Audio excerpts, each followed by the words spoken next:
1 in 6 individuals worldwide struggle with infertility according to the World Health Organization. And the number one reason for infertility is PCOS, Polycystic Ovarian Syndrome.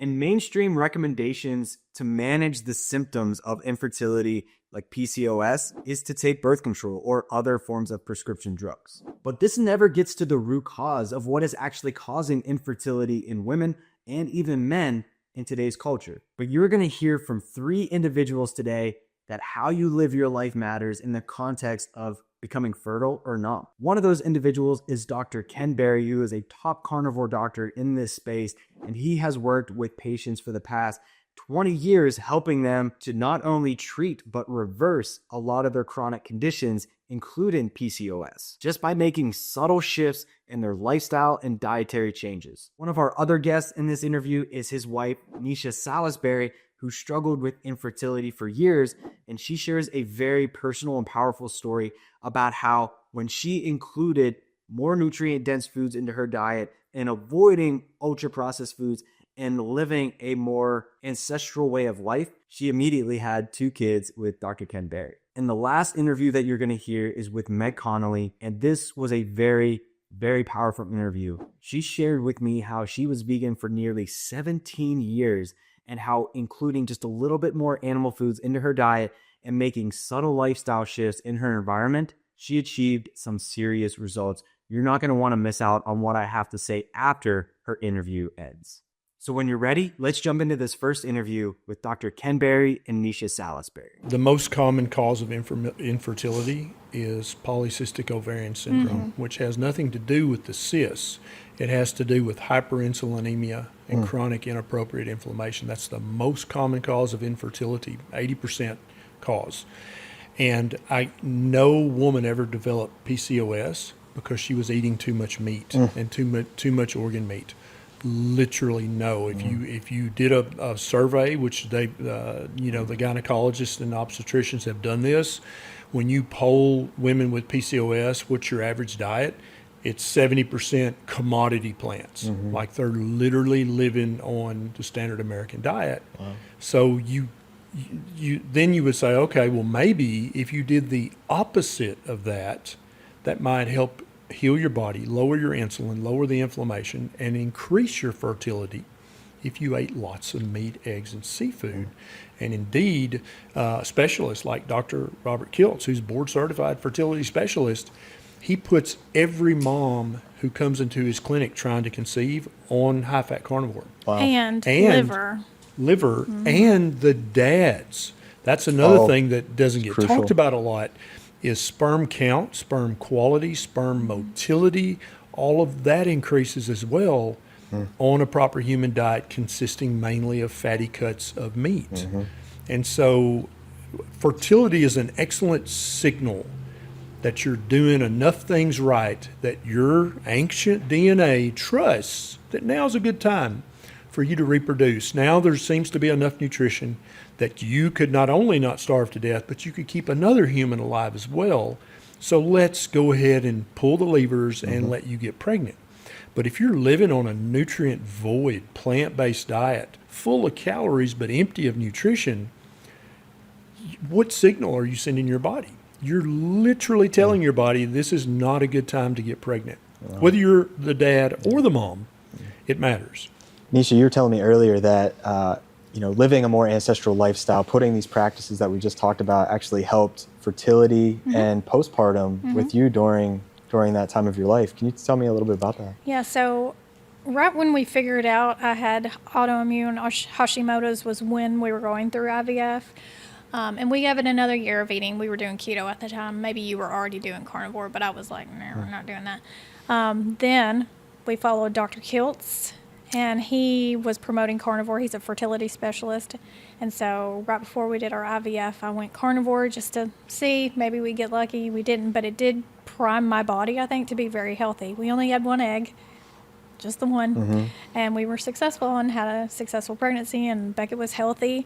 And I did as close to keto as I could during that first pregnancy, but it wasn't great. Had a hard time. And then after I had Beckett, I went straight back to carnivore because I knew as a woman when you get pregnant, you're way more prone to having thyroid issues pop up after pregnancy, and I really wanted to help my body recover. I craved liver through both of my pregnancies, but then I went back to eating heavy meat again. I healed pretty well, breastfed successfully, and I continued to do this meat-based ketovore thing. And then Beckett had just turned 2, and we hadn't got pregnant, and we thought we would do one more kid, give it another try. But I decided I'd had enough. Beckett was a lot.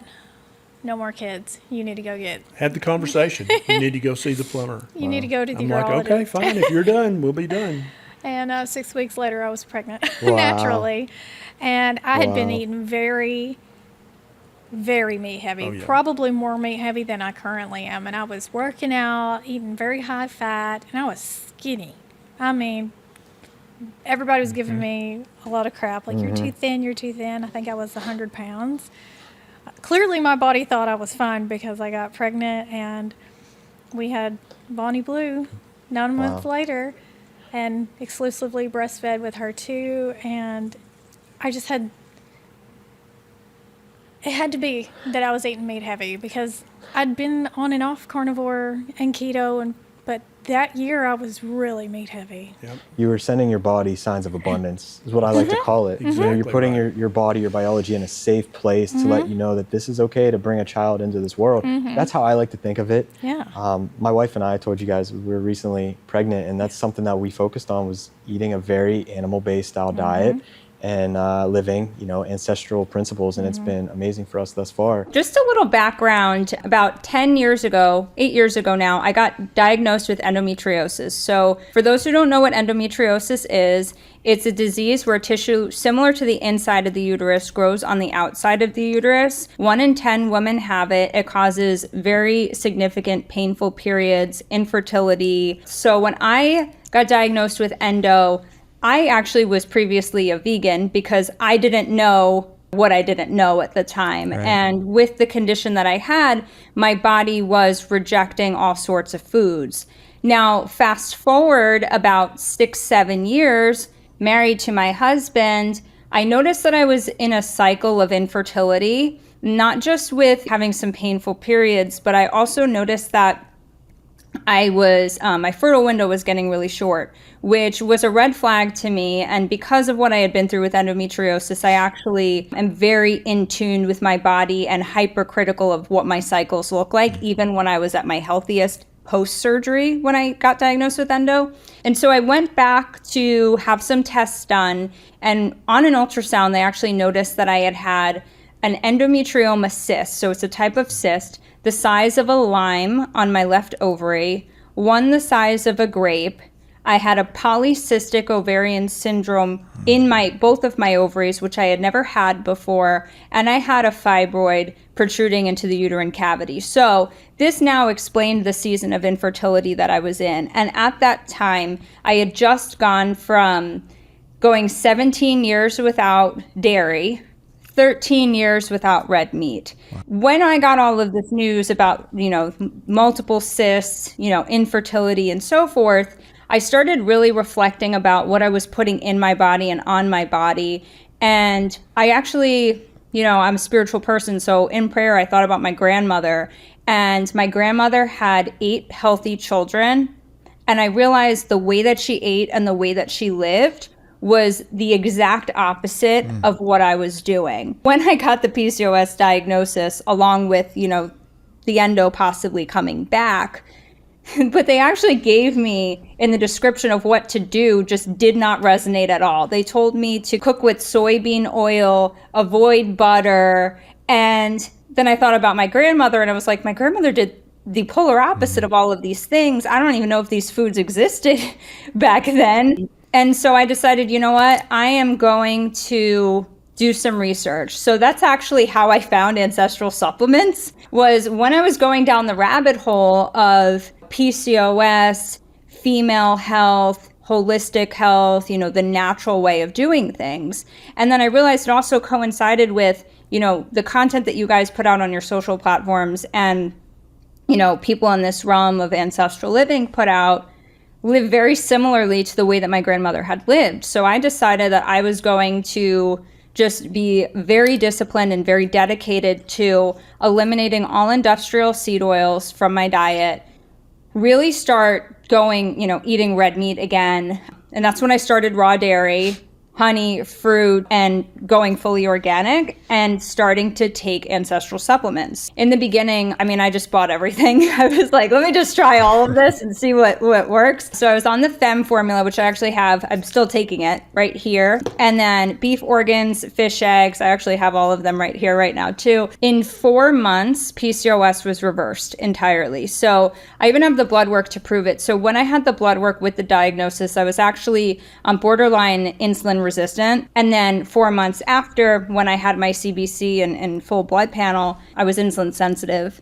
And my blood work was completely stabilized. In addition to that, for years, I had dealt with chronically high cortisol. And my cortisol for the first time in 4 years was actually at a healthy range. And so with that, I was also monitoring how my body felt.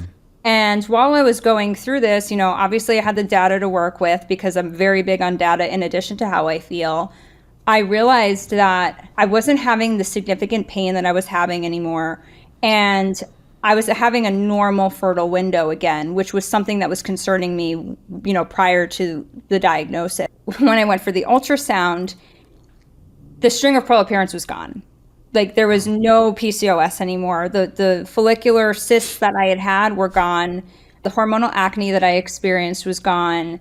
And like I mentioned before, I was now insulin sensitive versus being insulin resistant. So that was very clear to me that I needed to continue on this journey to see, where my body was going. And also I still had, a giant endometrioma cyst, 2 of them on 1 ovary.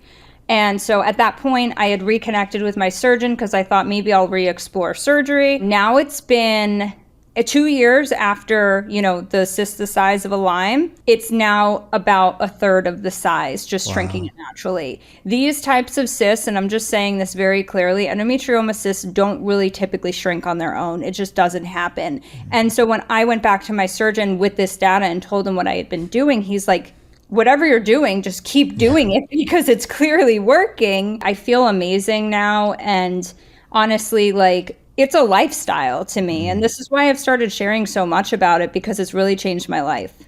There you have it. I hope your mind was just as blown as mine was when I was interviewing these folks. The main takeaway from this is how you live your life matters. That what you eat and what you don't eat and how you expose yourself in your environment by getting outside, getting some sun on your skin, moving your body, and avoiding environmental toxins and just living an overall healthy lifestyle can drastically improve your chances of becoming fertile.